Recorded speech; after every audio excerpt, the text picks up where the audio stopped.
औज़ुबिल्लाहिमिनश्शैतानिर्रजीम बिस्मिल्लाहिर्रहमानिर्रहीम। Functional analysis.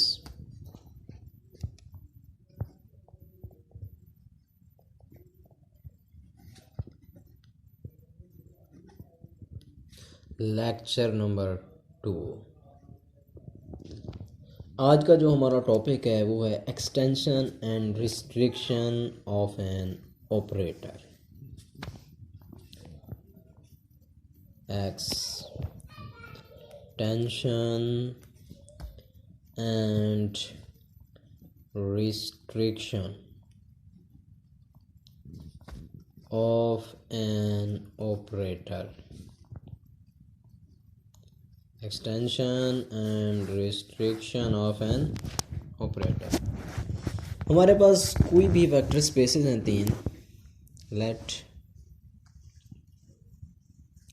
x y and z be vector spaces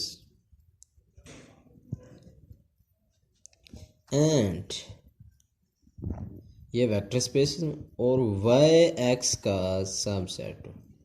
we have two operator.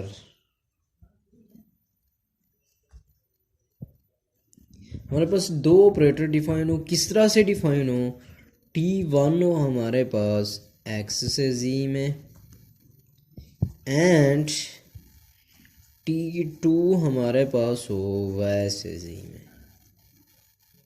Then तो फिर हम T1 को T2 की एक्सटेंशन कहेंगे। किस वक्त? Then T1 will be an extension of T2। फिर हम T1 को T2 की एक्सटेंशन कहेंगे if T1x is equal to T2x for all x belong to y। Point ये नोट करने वाला है। इसका मतलब क्या है? हमारे पास दो मैप्स हैं, एक T1 x से z में, दूसरी T2 x के इसी सबसेट y से z में। ये वाला क्या होना चाहिए? ये जो सेट है ये लाजमी तौर पर x का क्या हो? सबसेट हो।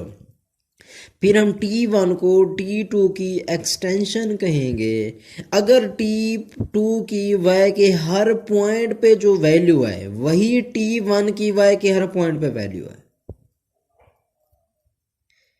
क्योंकि T1 x पे डिफाइंड है और y इस x का सबसेट है, तो T1 इस x के ऊपर भी, T1 अगर x के ऊपर डिफाइंड है और y इस x का सबसेट हो तो T1 इस y के ऊपर भी डिफाइंड होगा। जब डिफाइंड होगा तो y के हर मेंबर पे कोई ना कोई वैल्यू देगा। जो T2 की वैल्यू है वही T1 की वैल्यू हो तो फिर हम कहेंगे T1 जो है वो T2 की एक्सटेंशन है and T2 is called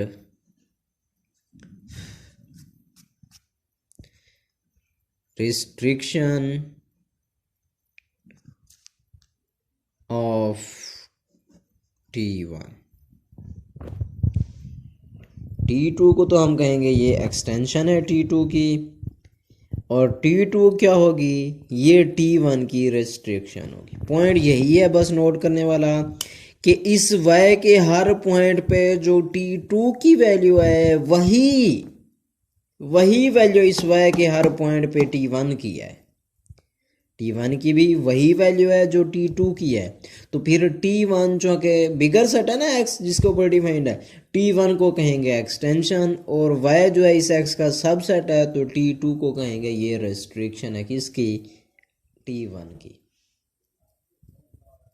clear? Next हमारे पास थ्योरम है एक, उसे देखते हैं हम। इसी एक्सटेंशन और रिस्ट्रिक्शन से है।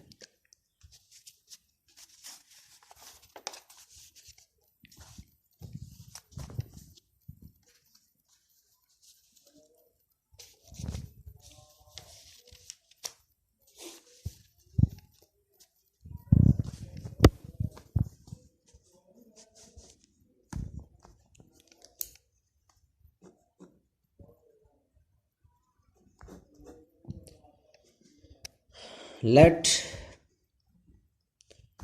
T domain of T, T क्या है, domain of T subset of X से वाई में be a bounded linear operator, be a bounded linear operator. ठीक है, कोई भी बाउंडेड भी है लीनियर भी है, we are domain of T lies in a norm space X, lies in a normed space X, यानी कि ये जो से मैंने लिखा हुआ है कि डोमेन ऑफ टी जो है इस X का सबसेट है। और एक और शर्त है एंड Y इज बनाक space, and Y is a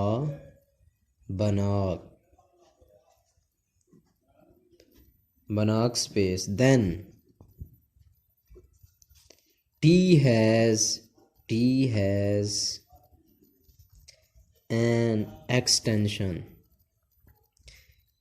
इस T की एक एक्सटेंशन होगी। अगर T की कोई एक्सटेंशन होगी, एक्सटेंशन कैसे होगी, अगर उस पे जो डोमेन ऑफ T पे जो T की वैल्यू है उस एक्सटेंशन की भी वही वैल्यू है। एक्सटेंशन होगी कहाँ से, उस एक्सटेंशन को टी बार से ज़ाहिर करते हैं, कहाँ से होगी, वो डोमेन ऑफ टी के क्लोजर से, क्योंकि जो डोमेन ऑफ टी का क्लोजर है इस डोमेन ऑफ टी का सुपर सेट है ना, ये बड़ा सेट है ना, किसी भी सेट का क्लोजर उसके और उसके ड्राइव सेट के यूनियन के बराबर होता है। ये चूँकि बड़ा सेट, अब ये इसलिए एक्सटेंशन कह रहे हैं, ये डोमेन ऑफ टी का क्लोजर इस डोमेन ऑफ टी से बड़ा है, से वाई में डिफाइंड हो where T is a bounded linear operator of the form। अब हमने शो क्या करना है, ये बाउंडेड भी होगा where T is a bounded linear operator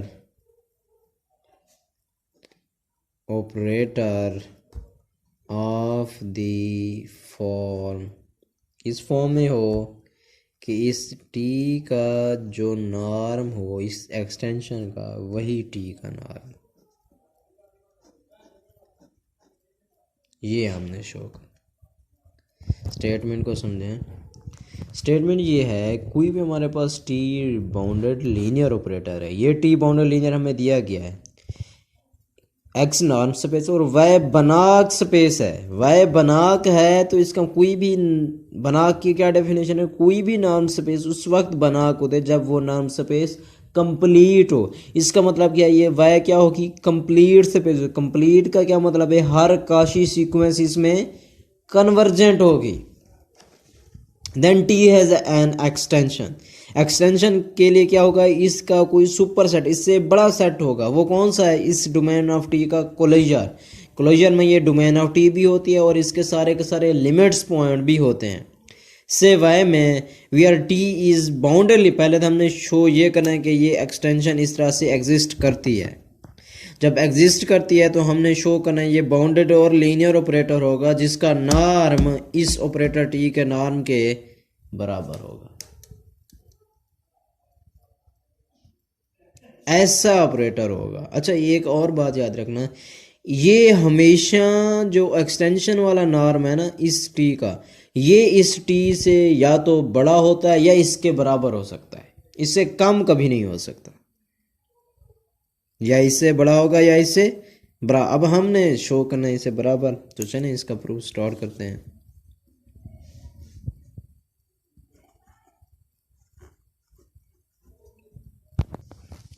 हम कंसीडर करते हैं लेट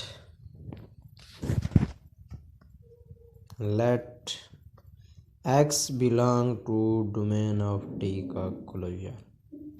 x अगर किस डोमेन ऑफ टी के क्लोजर में से है तो फिर हम जानते हैं,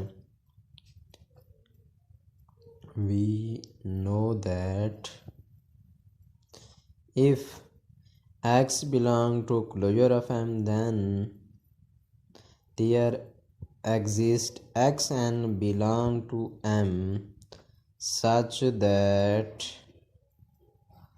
xn converges to x। ये हम जानते हैं।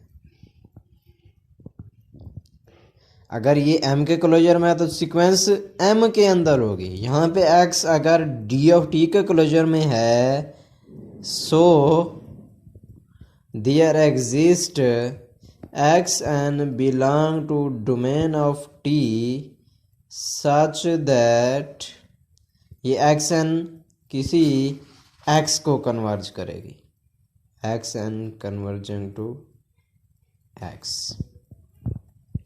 और एक और बात आप जानते हैं, लास्ट टाइम मैंने पढ़ा था, अगर xn x को कन्वर्ज कर रहा है, कोई t बाउंडेड और लीनियर ऑपरेटर है, तो t xn किसको कन्वर्ज करता है?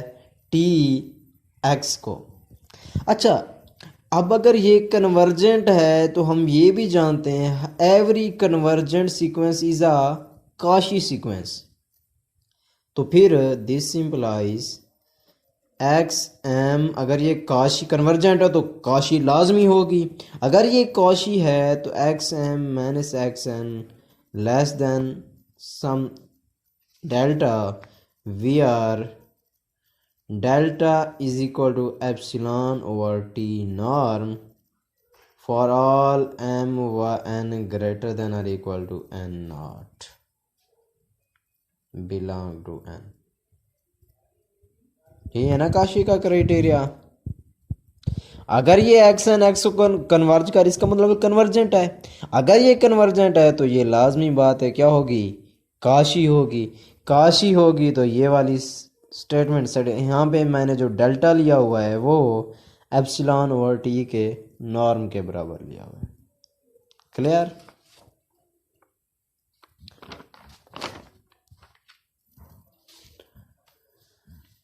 उसके बाद जी लेट कंसीडर करते हैं, हम शो करेंगे कि ये टी एक्स एन भी काशी सीक्वेंस होगी। T x n minus T x n का नॉर्म किस चीज़ के बराबर होगा? चूँकि टी लीनियर है तो टी को मैं बाहर लिख सकता हूँ, T into x n minus x m minus x n. और ये चूँकि टी बाउंडेड और लीनियर है तो इसे मैं लिख सकता हूँ, बाउंडेड के लिए क्या होता है? टी एक्स का नॉर्म लेस देन और equal to T into x का नॉर्म, ये शो करना होता है। अब ये टी बाउंडेड है तो ये टी का नॉर्म इंटू एक्स की जगह पे क्या होगा? X m minus x n का नॉर्म। क्यों? Because T is bounded. इधर लिखें T is linear, T is linear, इधर रीजन दें T is bounded, T is bounded. अगर ये इस तरह से है, अभी हमने शो किया ये x m minus x n किसी डेल्टा से कम है जो एप्सिलॉन ओवर टी के नॉर्म के बराबर है। X m minus T x n less than और इक्वल टू टी का नॉर्म, और ये किससे कम है? किसी डेल्टा से कम है। अभी हमने शो किया है ये किसी चीज़ से कम है, ये किसी डेल्टा से कम है जो एप्सिलॉन ओवर टी नॉर्म के बराबर है। तो मैं इसकी जगह पे डेल्टा की जगह पे direct epsilon over T norm लिखता हूँ। Epsilon over T norm for all m व एन ग्रेटर देन और equal to n naught belong to N.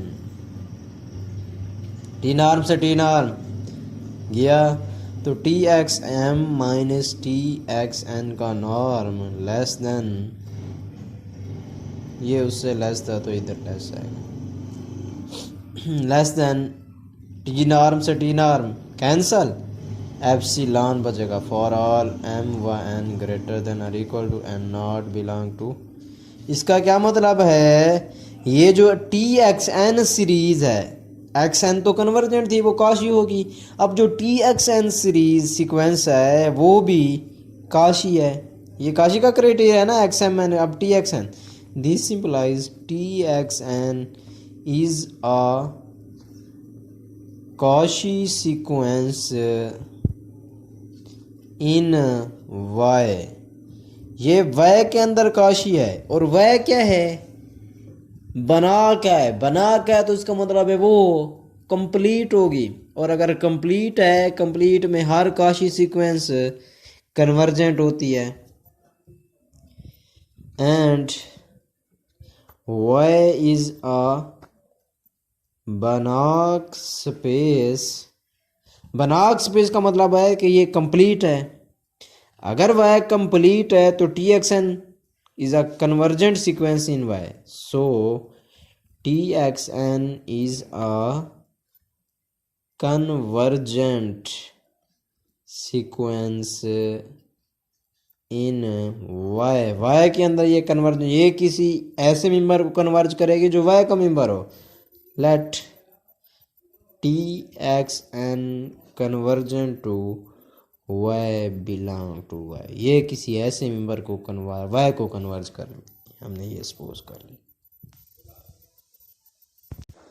अब हम एक्सटेंशन डिफाइन कराते हैं, फिर उसको शो करेंगे कि ये वेल डिफाइंड है। We defined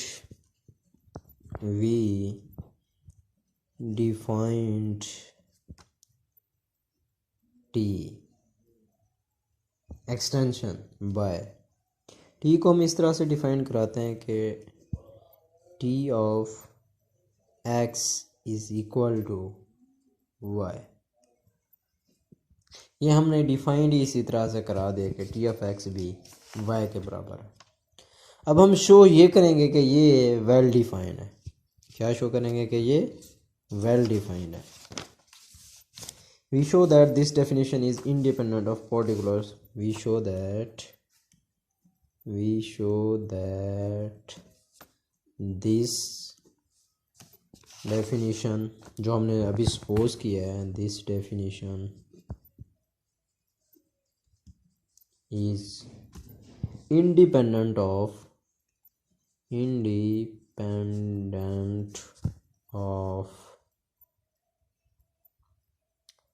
the particular choice of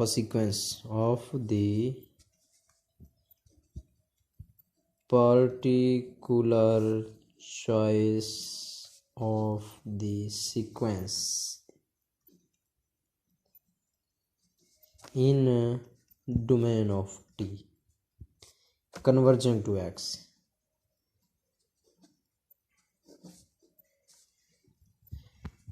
अब आप डोमेन ऑफ टी से कोई सीक्वेंस लें, ऐसी सीक्वेंस लें जो एक्स को कन्वर्ज करती हो। डोमेन ऑफ टी से कोई ऐसी सीक्वेंस लें जो एक्स को कन्वर्ज करती हो, तो उसके ऊपर ये अब हम यूनिकली के लिए डिफाइन करा रहे हैं। सपोज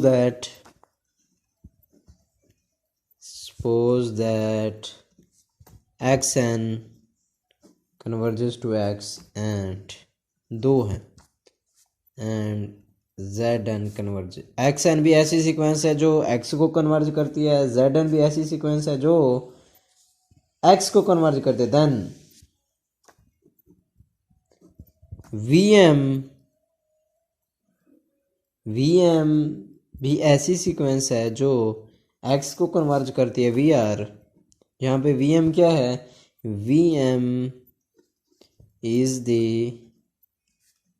सीक्वेंस, वो इन दोनों एक्स एन और जेड एन से मिलके बनी हुई है। कैसी है, एक्स वन है एक टर्म, दूसरी टर्म उसमें जेड वन, फिर एक्स टू, फिर जेड टू और सो ऑन।